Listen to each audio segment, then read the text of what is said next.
Selamat datang di channel Rumah Kosong.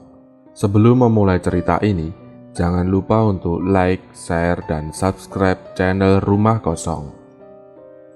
Suatu ketika, ada 4 orang yang sedang menjalani ekspedisi Gunung Merapi, yang tujuannya untuk meneliti karena tugas dari dosen di salah satu perguruan tertinggi di Yogyakarta. 4 orang tersebut yaitu Ratih, Wulan, Yuda, dan Ningrum.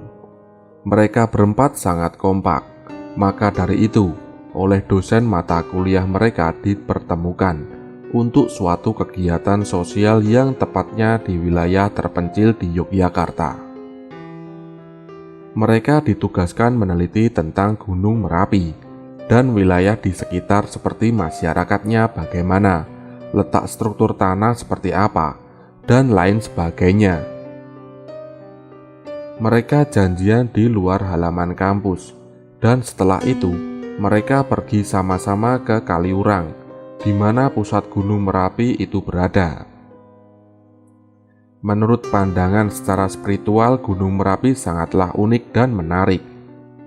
Tapi di balik itu semua, ada kesan mistis di balik Gunung Merapi, yaitu kisah mistis yang kata warga sekitar sangat angker dan wingit sekali.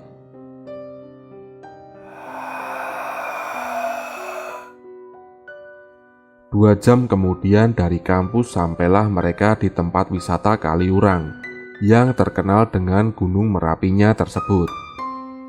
Ningrum entah kenapa setelah sampai seperti memiliki firasat yang tidak baik, karena Ningrum mendapat bayangan kalau salah satu dari temannya bakal mati di dalam hutan yang letaknya tidak jauh dari sebuah pemukiman desa terpencil tersebut.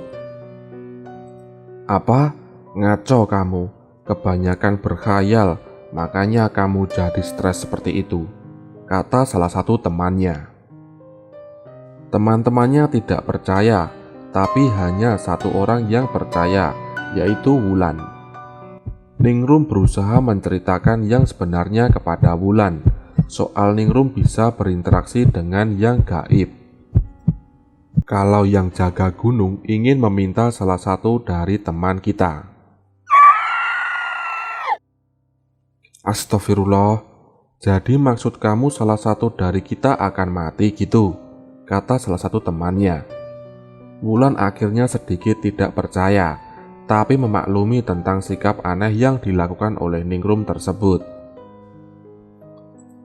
Mereka berempat berjalan menuju salah satu rumah warga untuk menanyakan tentang keberadaan Gunung Merapi dan bagaimana jalan ceritanya kok bisa seangker itu. Paijo, salah satu warga sekitar, mencoba untuk menjelaskan tentang kisah Gunung Merapi secara detail sampai pada akhirnya Paijo sebagai sesepuh dusun melarang untuk masuk ke wilayah hutan. Karena jika sampai hal itu dilanggar maka kalian tidak akan bisa kembali lagi. Kemungkinan besar kalian akan mati secara mengenaskan. Ratih pun tidak percaya dan Ratih bilang, "Mana ada di zaman sekarang ada hantu dan setan yang bergentayangan." Paijo akhirnya memaklumi, mungkin Ratih tidak tahu yang sebenarnya. Mereka pamit terus mereka berjalan dengan motornya untuk mencari tempat yang nantinya sebagai tempat beristirahat sejenak. Mereka akhirnya menemukan tempat beristirahat tersebut, yaitu daerah yang dikelilingi hutan lebat, yang cocok sekali untuk dijadikan tempat penginapan. Mereka sengaja tidak menginap di salah satu warga Kaliurang, soalnya mereka punya sopan santun. Mereka akhirnya bermalam di pinggir sungai dekat hutan membuat tenda sebanyak 2 tenda. 1 tenda untuk cewek dan 1 tenda untuk cowok. Malam mulai muncul, seperti biasa, sebelum tidur. Mereka berkumpul di depan tenda, lalu menyalakan api unggun yang tujuannya untuk menghangatkan mereka, karena di sekitar hutan suasananya dingin sekali. Waktu sudah mulai larut malam, yaitu masuk pukul 11:30, hampir masuk tengah malam. Ratna, Wulan dan Ningrum tidur di tenda, sedangkan Yuda masih berada di luar karena belum ngantuk. Nah, pada saat Yuda sendirian di luar bersama dengan api unggun sambil utak-atik handphonenya, tiba-tiba muncullah suara aneh dari dalam area hutan terlarang tersebut.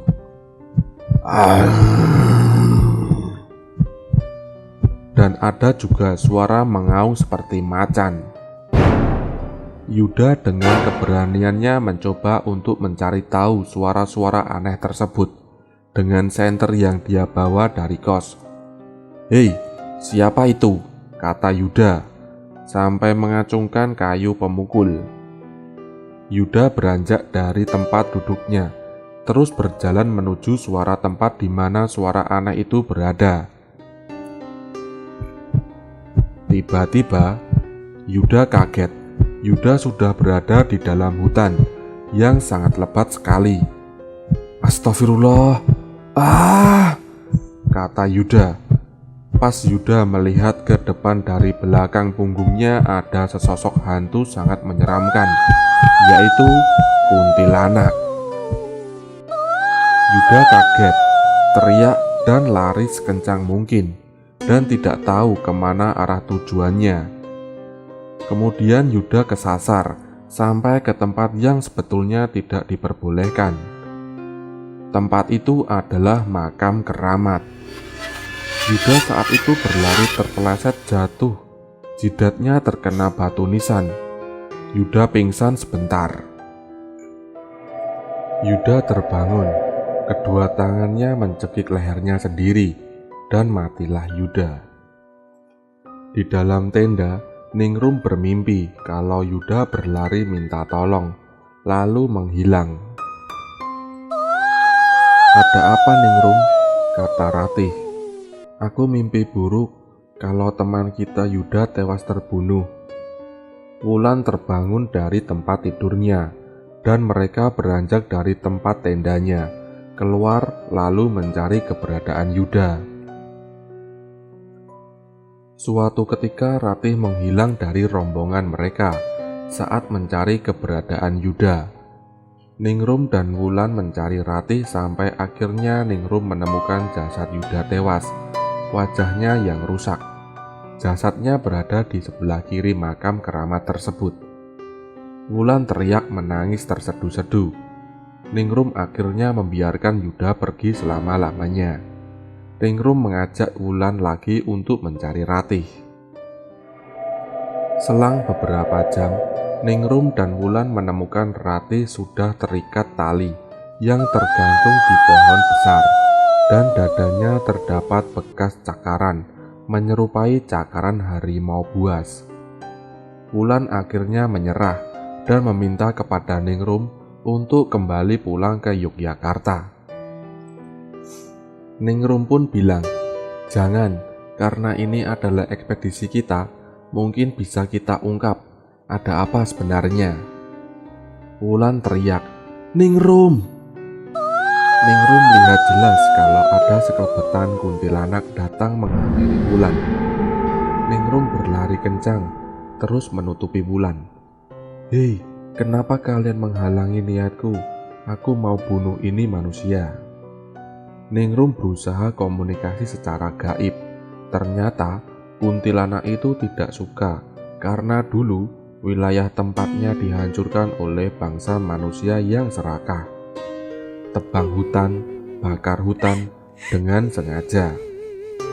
Wulan ketakutan.